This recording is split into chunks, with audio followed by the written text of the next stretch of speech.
Halo, Assalamualaikum warahmatullahi wabarakatuh. Selamat bertemu kembali bersama kami di podcast Palu untuk edisi hari ini. Dan seperti biasa, di podcast Palu kita banyak membahas soal topik-topik yang menarik dari isu sosial, budaya, lingkungan, bahkan yang sedang ramai hari ini soal politik.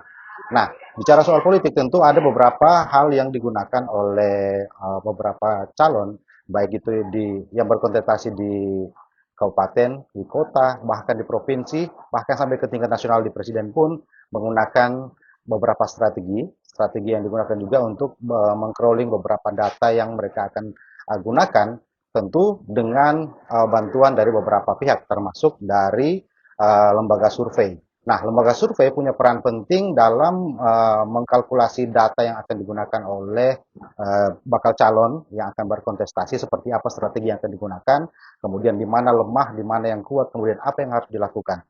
Nah, hari ini kita akan bicara soal peran dari lembaga survei yang sudah kami undang hari ini. Beliau adalah CEO dari RC Research and Strategy, Bapak Mukradis Hadi Kusuma. Selamat malam, selamat bertemu Pak Mukradis. Saya panggil Bapak. Mas aja, Mas. Mas boleh.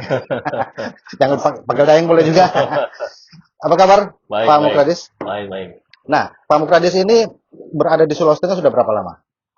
Kebetulan kita ada project riset hampir 2 bulan di Sulawesi Di Tengah Sulawesi ya. Tengah. Jadi baru juga tahun ini kami masuk di Sulawesi Tengah.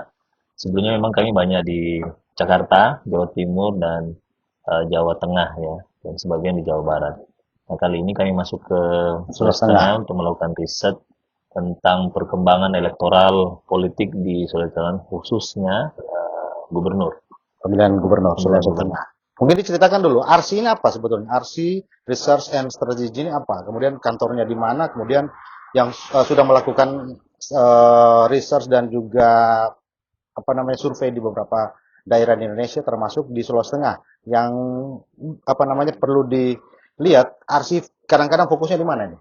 Wilayah Oh timur ya. kah, barat kah, tengah? Jadi Archie ini lahir 2013, Om. Hmm. Dia lahir sebagai konsultan politik besar di Jakarta. Untuk Indonesia Timur, kantor kami di Makassar.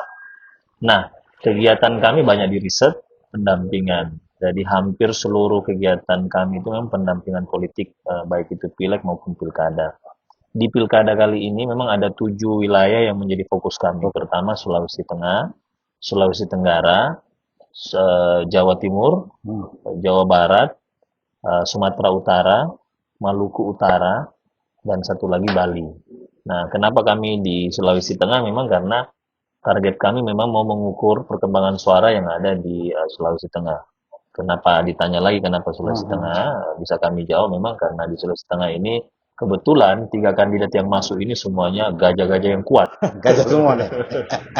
Punya privilege, Hmm. mereka punya visi yang bagus, penerimaan publiknya bagus, dan mengukurnya juga relatively dinamis. Hmm. Jadi kalau kita ukur pekan ini, apalagi ini menjelang 50 hari Ya, menuju menuju pencoblosan, pencoblosan. saya melihat sepertinya hampir sepekan itu dinamika suara dari ketiga kontestan ini mengalami perubahan yang Perubahan. sangat signifikan. Jadi perlu kita pelototi apakah suara mereka bertambah, berkurang, terus kita lihat juga impact dari kegiatan Hmm. kampanye mereka. Karena bagi kami Om, 50 hari terakhir menuju 27 November tahun 2024 ini, ada 2 hal yang menjadi tantangan kandidat. Ya. Hmm. Yang pertama adalah mengelola sistem Sistem. kampanye di Hmm. tengah waktu yang sangat mepet. Yang kedua adalah mengelola tim. Ya, karena ini gubernur, Sulawesi Tengah punya banyak kabupaten kota. Ya, ada 3 sumbu ya. Sumbu yang pertama ada di kota sendiri, sumbu yang kedua ada daerah Morowali, terus di yang selanjutnya ada sumbu di Lubanggai ya.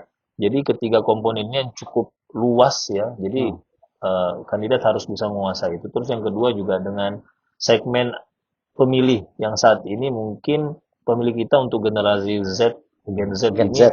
bertambah ya sekitar 12,2%. Jadi orang-orang ini cenderung mencari siapa yang menjadi kandidat kuat untuk mereka pilih. Nah, itu tentu dikembalikan kembali kepada kandidat ya, apakah kandidat menjual membungkusnya dengan baik Hmm. Hmm. sehingga bisa diterima oleh generasi yang baru lahir kekinian begitu. Nah, Pak Mukredis, kalau kita lihat tren menggunakan lembaga survei di Indonesia ini juga ternyata bagi publik ini sesuatu hal yang bukan baru tetapi sudah lama digunakan.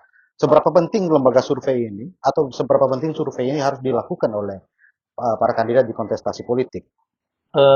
Saat ini memang satu hal yang perlu kita cermati adalah Hmm, pengolahan data. Jadi hmm, survei itu linear dengan kebutuhan data. Jadi seorang kandidat harus punya peta, Om. Jadi kalau dia punya peta, dia punya data, dia hmm, bisa tahu apa yang harus dia lakukan. hmm, Permasalahan mendasar di kita adalah, apalagi ini waktu yang sangat relatif hmm, pendek hmm, ya, hmm, kampanye kita juga tidak terlalu panjang. Memang kalau orang tidak menggunakan data, hmm. komponen awal untuk membaca pergerakan, apa yang harus dilakukan, mereka akan Ya. bingung. Jadi kepentingan survei ini, konsultan politik ini adalah bagaimana dia bisa menghadirkan data primer kepada kandidat, sehingga kandidat bisa membaca data ini dan tahu, Bisa bekerja lebih terukur begitu ya. terukur, dia bisa menilai, oh efektivitas kerja saya di Ya, kecamatan ini seperti apa, terus di kabupaten ini seperti apa gitu. ya. Jadi ada komponen yang mereka bisa baca dan mereka bisa analisis ya. Nah, kita bersyukur karena sistem kampanye kita tahun ke tahun, apalagi ini serentak, menjadi sangat modern ya. Apalagi pemberitaan yang sangat terbuka. Jadi sistem kampanye pun memaksa dirinya untuk terbuka dan modern, dan ini sangat linear dengan kebutuhan kandidat. Dan ya, saya pikir kalau kandidat punya peta, punya data yang bagus, kandidat bisa tahu apa yang harus mereka lakukan. Seperti itu sih. Nah, kalau di beberapa lembaga survei kan mungkin sama metodologi yang digunakan, validasi juga yang digunakan sama dengan ARSI. ARSI mungkin punya ada pendekatan-pendekatan lain terhadap kandidat atau menggunakan metodologi yang sama di dalam Secara prinsip semua ya lembaga politik, konsultan, konsultan. survei itu punya basic yang sama, Mas. Ya, Jadi mereka punya cara pengambilan sampel, sampel. metodologi penelitian, hampir sama. Dan mereka terbuka, bisa dipertanggungjawabkan. Dia punya data yang memang betul-betul bisa dipertanggungjawabkan.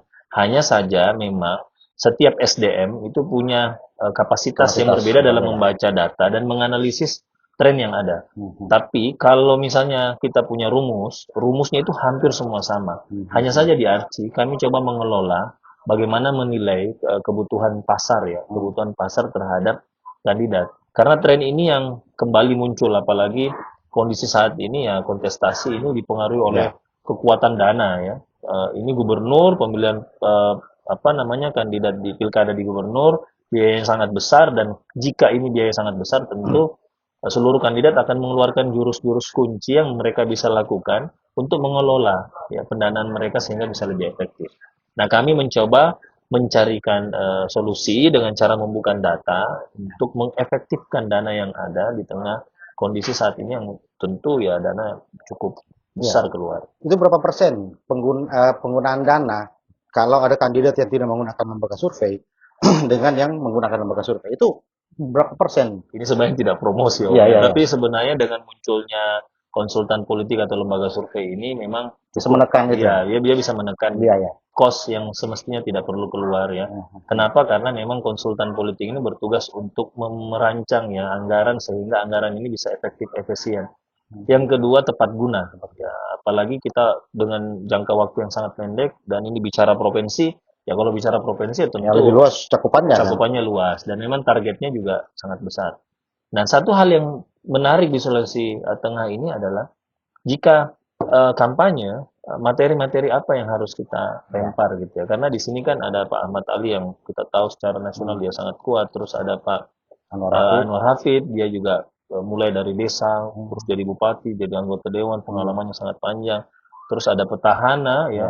secara struktur beliau sangat senior dan tahu betul bagaimana topologi Sulawesi Tengah ya. Hmm. Jadi ketiga ini bertarung untuk menguasai hati publik dan mereka pasti punya metodologi-metodologi penting ya. Nah, Hmm. pendekatannya selain metodologi pasti dirasa, Mas. Hmm. Jadi karena rasa mereka ini berbeda, misalnya Bung Anwar Hafid punya rasa dalam Hmm. melihat Sulawesi Tengah, terus Bang Ahmad Ali, Ahmad Ali juga punya rasa, Pak terus Cudi juga. Pak Cudi juga seperti itu. Jadi ketiganya ini kalau kita lihat cara mereka ya menggait hati publik Hmm. itu berbeda-beda, dan Hmm.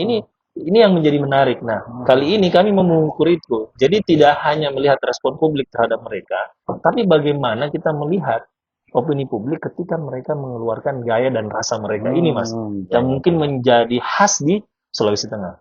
ya, ya, ya, ya. Nah, menarik ini. Ya. Nah, kalau Arsi sendiri menggunakan apa namanya mengukur sampel itu menggunakan berapa sampel, Ya, kemudian ya tergantung ya Mas ya. Kalau kalau untuk kita Sulawesi Tengah ini kira-kira ya 2.400 ya sampel yang 200 harus ya. kita ambil dengan beberapa sampel yang kita tentukan Hmm, secara acak ya dengan proporsi yang ya. bisa dipertanggungjawabkan. Nah, sampel ini memang penting kenapa? Karena dari sampel ini kita bisa menyisir ya Hmm, beberapa opini-opini yang muncul di beberapa kabupaten kota yang berbeda. Karena di Sulawesi Tengah tentu sangat berbeda ya. betul. Antara satu kota dengan kabupaten lain itu punya rasa yang berbeda. Apalagi kandidatnya ini mereka punya insting Betul. politik petarung yang betul-betul memang Ya, sangat betul. berbeda ya Masing-masing dari gayanya. para kandidat ini punya gaya tersendiri dalam Betul, betul. Dan dalam ini bertarung. menjadi menarik. Makanya Archie sangat tertarik masuk di Sulawesi Tengah Ya. karena hal itu. Baik, kalau Sulawesi Tengah kita lihat kan memang selain coverage yang sangat luas, kemudian juga untuk menjangkau dari satu wilayah ke wilayah lain juga itu butuh waktu dan butuh tenaga dan sebagainya. Nah, penggunaan lembaga survei, konsultan politik dan sebagainya juga itu kan dianggap sebagai hal yang nanti akan memangkas kos tadi seperti disebut Pak Mukadis.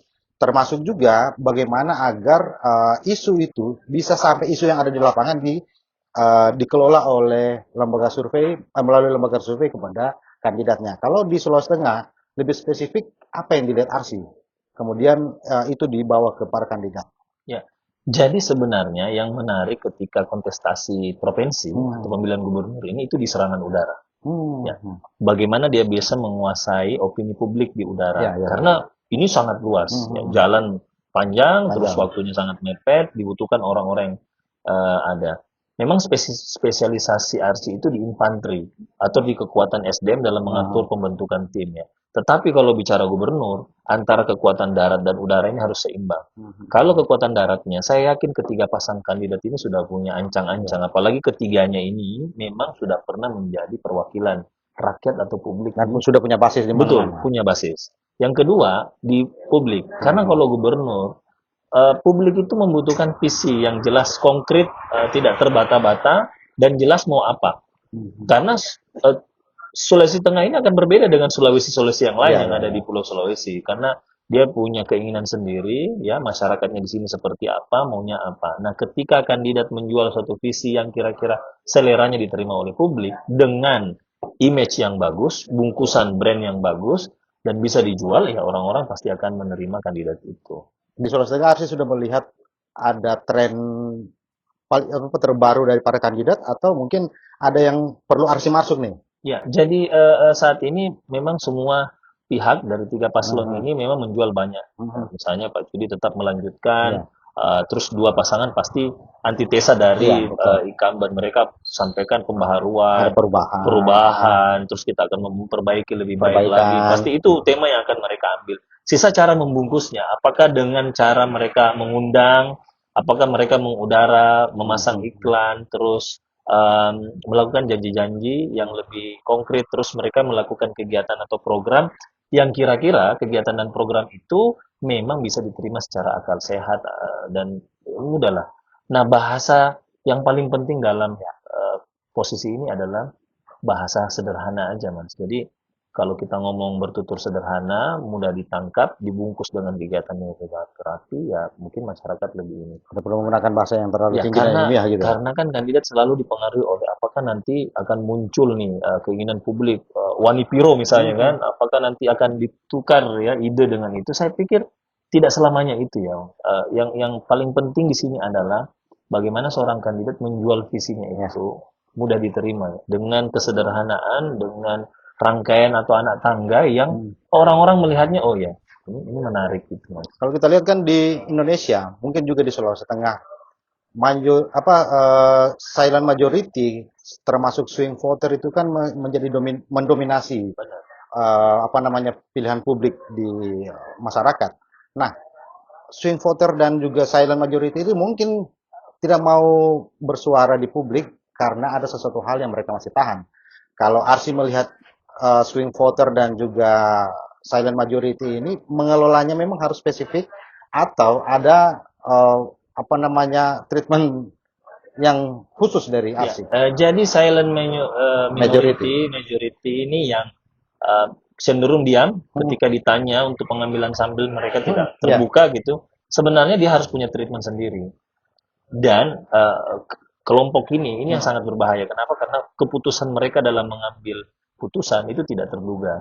Dan ini yang harus dibaca dalam data. Kita harus membaca di Sulawesi Tengah ini data kami itu hampir 27 sampai 28% ya kekuatan ini. Dan ini yang harus segera ditembus oleh tiga paslon. Ya. Ketika 28 sekian persen ini bisa ditembus, mereka ini bisa mengangkat ini. Nah, masalahnya ada dua. Apakah mereka akan berpartisipasi untuk mencoblos atau dia tidak mencoblos karena dia ya cenderung tidak menikmati visi lebih atau pasif janji, gitu. lebih pasif gitu. Nah, untuk memancing ini kelompok ini keluar tentu harus ada jualan dari kandidat. Ketika paslon harus memaksa mereka keluar karena ada sesuatu yang menurut paslon ini baik untuk mereka. Misalnya kebutuhan dasar. Terus yang kedua, suasana baru. Terus yang ketiga, kreativitas. Dan yang terakhir adalah kebutuhan suplemen tambahan yang masyarakat butuhkan. Contoh saat ini karena kondisi ekonomi relatifly berkembang ya, walaupun ada sedikit masalah-masalah, ya pemerintah juga sudah misalnya kasih insert, penambahan lapangan kerja misalnya. Terus yang kedua juga ruang publik diperbaiki. Terus yang ketiga memancing investor masuk ke dalam negeri dengan perbaikan ke Sulawesi Tengah dengan perbaikan infrastruktur jalan, lampu gitu. Dan itu terasa gitu. Terasanya bagaimana? Ada bahasa yang muncul ke mereka. Nah, karena ini luas, maka yang harus dilakukan adalah bagaimana membuat metodologi kampanye yang singkat melalui media, yaitu tadi serangan udara, alat APK, terus mungkin ada barang atau kendaraan yang mereka bisa ciptakan sehingga orang bisa baca. Termasuk program gitu. Termasuk program. Seperti itu sih, Om. Sehingga teman-teman di 28, sekian persen ini bisa keluar dan mengambil keputusan untuk memilih salah satu paslon. Nah, kalau kita lihat ini kan beberapa paslon di Sulawesi Tengah itu, kalau kita membaca media ini, 1 sampai 100 media itu hampir didominasi oleh berita-berita politik. Ya, pasangan 1, pasangan 2, pasangan 3. Seberapa penting ini penetrasi media ini untuk mempengaruhi swing voter dan juga silent majority? Sangat penting, sangat penting. Karena media saat ini memang tidak hanya sebagai perantara informasi, tapi dia bisa mempengaruhi stigma. Bukan hanya medium ya? Iya, dia jadi menjadi barang premier menurut saya karena pilkada serentak ini memaksa serangan udara yang lebih efektif. Ya, penyampaian informasi yang diakumulasi di udara ini dibungkus dengan rapi itu sangat membantu paslon. Sayangnya media dengan serangan udara ini kadang-kadang dijadikan sebagai pilihan terakhir. Padahal menurut kami kalau bicara kontestasi politik khususnya untuk provinsi ini yang menjadi pondasi utama. Makanya paslon harus pintar-pintar membuat satu kegiatan dengan bekerja sama dengan media. Jadi media itu tidak hanya dilihat Anda di-tag gambar terus Anda melakukan kegiatan di depan kamera, bukan itu, tetapi bagaimana kegiatan kreativitas itu diliput oleh media, menghasilkan kreativitas, terus dilempar dengan segmen-segmen. Jadi pelemparan pemberitaan itu untuk generasi umur 17 sampai 25 tahun. Segmennya seperti ini, 25 sampai 40 tahun. Segmennya seperti ini, 40 sampai 55 tahun. Segmennya seperti ini. Sehingga di segmen-segmen ini orang bisa melihat, ada sesuatu yang mungkin menarik dari salah satu paslon dan ini yang harus diselesaikan dan segera dieksekusi oleh paslon. Karena untuk membangun sebuah opini tentu yang digunakan adalah medium. Media itu juga sangat penting, baik media sosial maupun media mainstream. Nah, media sosial dan media mainstream kalau Arsy sudah bisa memetakan efektif digunakan pada saat menjelang dekat-dekat kampanye kah? Atau memang sudah dari jauh-jauh hari dua media ini sudah harus segera digunakan oleh paslon? Sebenarnya sih dari awal ya, ketika orang sudah punya niat untuk maju, media ini sudah digunakan. Karena jangan tiba-tiba baru cari media gitu kan? Karena tuh biasa memang ya apapun itu, kalau mepet juga high cost ya. Kalau panjang juga ya tentu low cost. Hanya saja sekarang karena kondisinya memang sudah mepet, ya dengan adanya media, isu apapun yang kita lempar tentu dia bisa menguasai opini. Nah, ini sisa bagaimana kreativitas kita ini memancarkan informasi itu sehingga ditangkap oleh publik bahwa ini sangat menarik. Nah, ini sih sebenarnya. Jadi menurut saya ketika orang sudah menggunakan media, yang paling penting untuk dilihat adalah apa isi, apa konten yang akan ditelurkan di media ini. Apa hal yang harus dilakukan sehingga media ini bisa menjadi mediator Hmm. informasi kepada publik sehingga orang ini bisa diketahui. Dan ini tentu harus kita periksa dan kita Ya. jalani baik-baik ya. Nah, kreativitas di media ini tentu harus banyak berdiskusi dengan teman-teman ya, karena saat ini kita perlu banyak masukan. Nah, masukan inilah yang mungkin harus dibuatkan forum. Jadi paslon tahu. Jadi menurut saya paslon itu tidak hanya sekedar dia keluar bertemu dengan publik. Oke. Dia juga Harus harus tampil, tampil terus menerima memasukkan langsung. masukan langsung dari orang-orang yang punya ide dan gagasan, dibungkus itu dan disampaikan. Dan saya pikir cara itu yang ampuh ya. Hmm. Kalau bicara provinsi karena luas, ya tidak mungkin seorang kandidat harus Ya. turun dari satu kota ke kota yang lain dengan jarak tempuh yang cukup panjang. Artinya, eh, pemberitaan media tidak perlu dia jumlahnya banyak, kuantitas, tetapi yang paling penting adalah kontennya itu berkualitas. Artinya seperti tadi yang Pak Mukra disebut bahwa konten-konten itu disesuaikan sesuai segmentasinya, gitu kan. Segmentasi anak muda yang 17 sampai 25, 25 sampai 40 dan sebagainya itu juga penting. Iya, Nah, kalau kita lihat mungkin yang masih kurang dari paslon adalah penggunaan konsultan media. Padahal konsultan iya, media penting juga. penting. Bagaimana bisa membelah pembaca ini, membagi pembaca sesuai dengan segmentasi tadi itu. Nah, Asih punya itu ya, punya Iya, source itu. iya, kita punya resource itu. Karena itu menjadi bahan dasar kami untuk bicara pertarungan di Pilgub. Hmm. Karena pertarungan di Pilgub Om itu tidak hanya infanteri. Memang dia Tidak harus perlu darah, punya tapi udara juga. udara Hmm. dan itulah yang menjadi kata kunci. Jadi pengelolaan media ini harus kita apa namanya ya, kita eksekusi segera dengan kreativitas tinggi, terus dia punya embel-embel yang kira-kira bisa cepat diterima oleh masyarakat kita. Ya. Nah, ini yang kadang-kadang dilupakan. Tapi Ya. kalau ini bisa kita punya, resources ini bisa kita terapkan, ya saya pikir bisa lebih lebih cepat. Nah, kita amati di beberapa provinsi lain itu sudah mulai agak kencang. Dan di Sulteng ini, kreativitas itu mestinya itu sudah bisa lebih cepat. Karena penguasaan terhadap media dan informasi di Ya. Sulawesi Tengah itu cukup tinggi. Nah, tingginya penguasaan media itu membuat orang-orang bisa cepat mengerti Betul. apa yang terjadi di Sulawesi Tengah. Betul, betul, betul. Nah, kalau kita lihat kan perang lembaga survei di Sulawesi Tengah juga itu sudah mulai kelihatan. Artinya beberapa lembaga survei yang digunakan oleh para kandidat juga sudah mulai turun gunung. Para Baik. kandidat juga sudah mulai melakukan itu untuk mempengaruhi opini publik dan sebagainya. Nah, kalau penggunaan lembaga survei juga ini sangat penting, apakah juga lembaga survei yang kredibilitas juga itu penting untuk masyarakat? Iya, iya. Jadi memang pertaruhan dari lembaga survei Hmm. dia harus kredibel. Ya. Kalau dia kredibel, dia bisa dipercaya. Dia bisa menghasilkan data primer.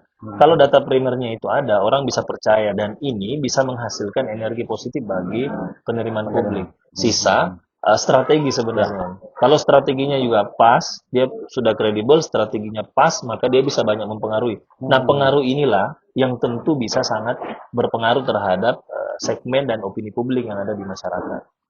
Ada beberapa opini dari pendapat dari publik yang menyebut bahwa lembaga survei kan kadang-kadang itu adalah pesanan dari salah satu Ya, paslon. Kemudian juga ada juga lembaga survei yang dibentuk dengan pembiayaan dari paslon. Kemudian itu yang mereka buat istilah dalam masyarakat awam itu survei sendiri, publis sendiri, dan beritakan sendiri. Nah, kalau melihat independensi lembaga survei di kancah politik itu seperti apa, Pak ya Bung memang Triadis? ya tergantung ya. Nah, Jadi kalau memang lembaga survei harus menyajikan data primer, ya, data yang betul-betul memang berbasis berbasis. opini tentu harus diekspos. Ya, Tetapi jika lembaga survei harus ya mengeluarkan data dalam bentuk strategi ini menjadi beda sebenarnya. Jadi kita harus membedakan memang konsultan yang harus membuka data ya. survei dengan basis data primer dengan konsultan memang harus mengeluarkan data karena strategi yang harus dikeluarkan. Iya. Saya pikir itu aja perbedaannya, Mas. Nah, kalau menganalisis soal menganalisis data untuk memastikan bahwa data yang diambil itu akurat, kemudian juga bisa mempengaruhi hasil dari survei di ASI seperti apa? Ya, kita kan ada yang namanya check and balance ya. Terus yang Hmm. kedua ada MONEF ya. Terus kita juga kan harus tetap memeriksa data yang masuk dari publik ke data center. Apakah ini sudah valid atau belum. Jadi quality controlnya yang harus kita Dijaga. jaga. Quality control ini menjadi Ya. kunci validitas dari data. Jadi QC ini jika ada, yaitu yang mempengaruhi bahwa ini valid atau tidak. Biasanya mempengaruhi prevalensi pemilih itu pergeseran pemilih itu apa biasanya kalau di lembaga survei? Yang mempengaruhi itu memang tren. Tren ya? Ya. Terus yang kedua, opini yang berkembang di sekitar Di sekitar rumahnya. rumah. Terus yang ketiga, program yang datang dari paslon. Jadi program yang datang ke tempat dia seperti apa, itu juga cukup. Dan yang terakhir, jadi sekarang ini yang kita mau ukur adalah perkembangan dari publik yang ingin memilih. Kita mencoba mengukur, Om, apakah publik ini memilih paslon itu karena dia itu memilih karena visinya, Isinya memilih karena uangnya, atau memilih kedekatan karena emosional. kedekatannya, atau memang setiap paslon ini, setiap publik ini sekarang karena dia sudah mulai pintar dengan beberapa kali kontestasi pilkada, dia memilih itu karena memang pilihan dirinya sendiri. Jadi sumber informasi itu tidak dipengaruhi oleh kekuatan luar, tapi dari Dari dalam dirinya. Nah, ini yang coba kita ukur. Nah, presentasi ini yang coba kami klasifikasikan. Berapa sih jumlah publik yang memilih karena putusan sendiri, tanpa dipengaruhi oleh orang lain gitu, yang kita sebut sebagai pemilih idealis.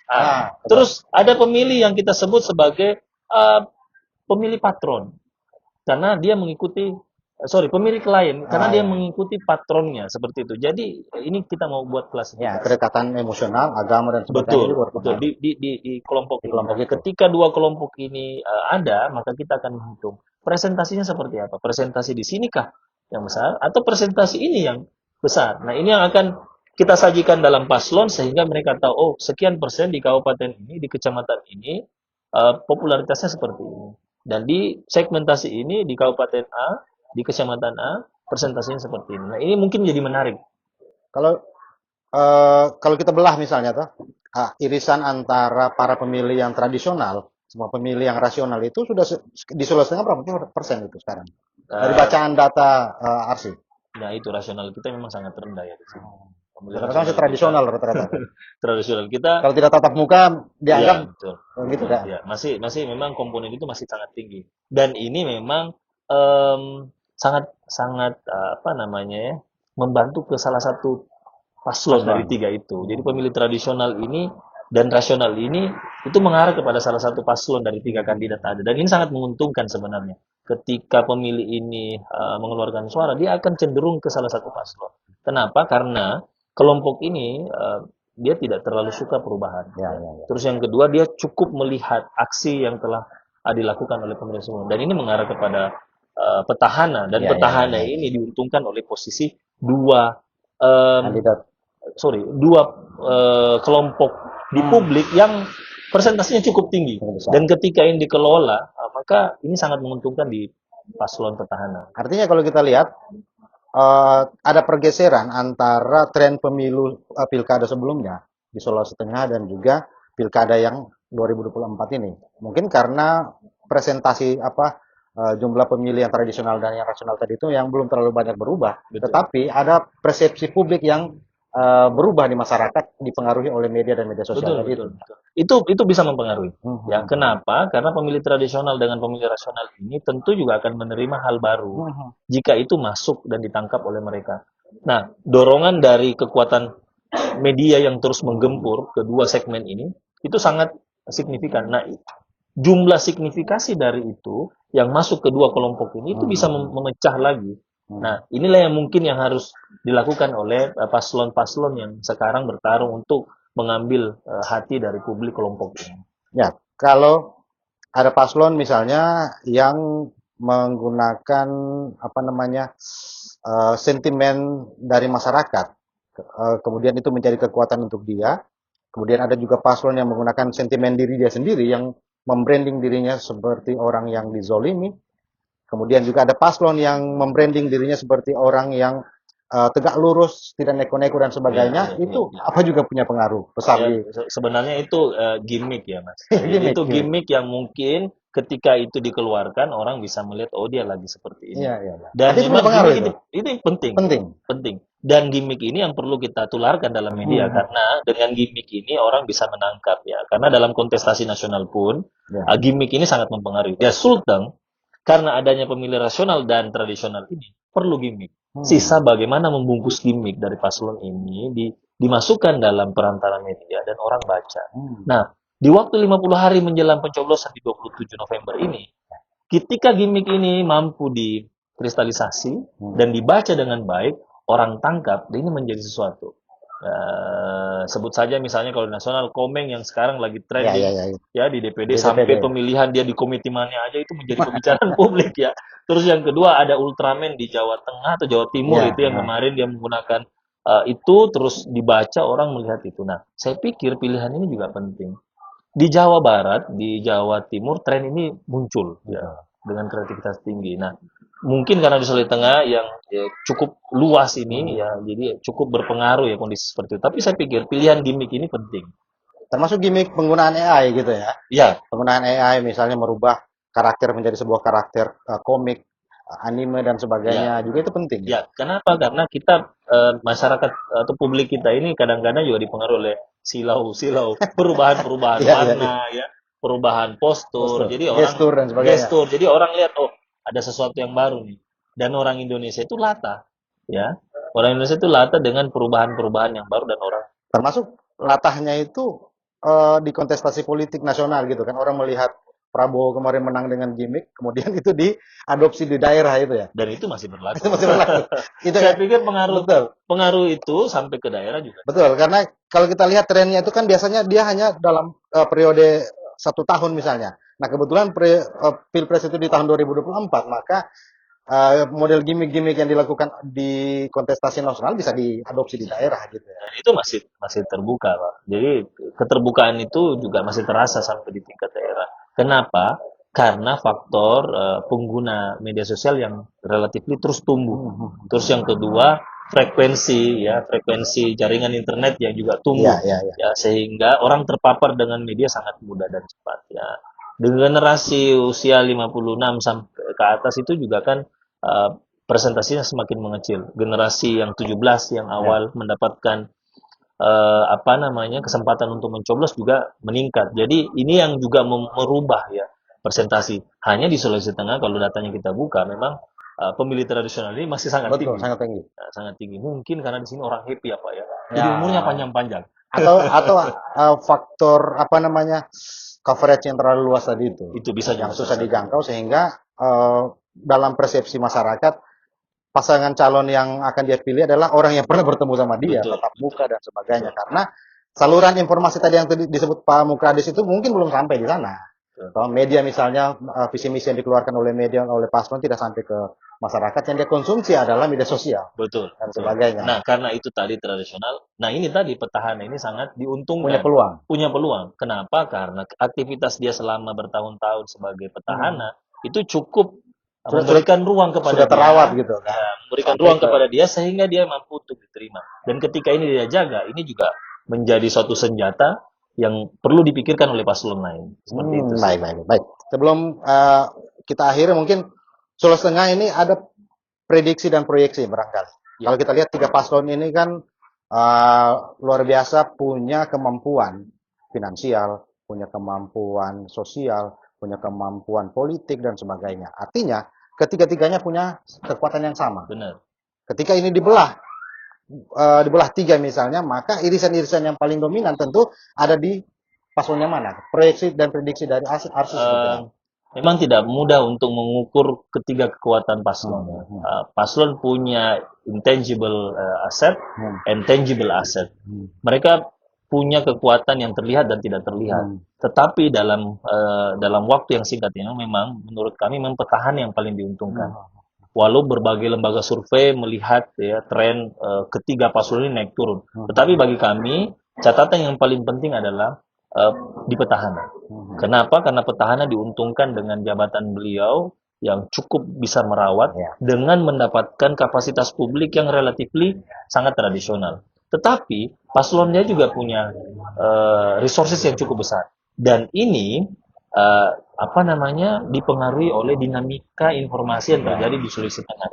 Karena Sulawesi Tengah ini tumbuh, dinamikanya besar. Hanya saja memang tumpuan utamanya di sini adalah pemilih tradisional tadi itu.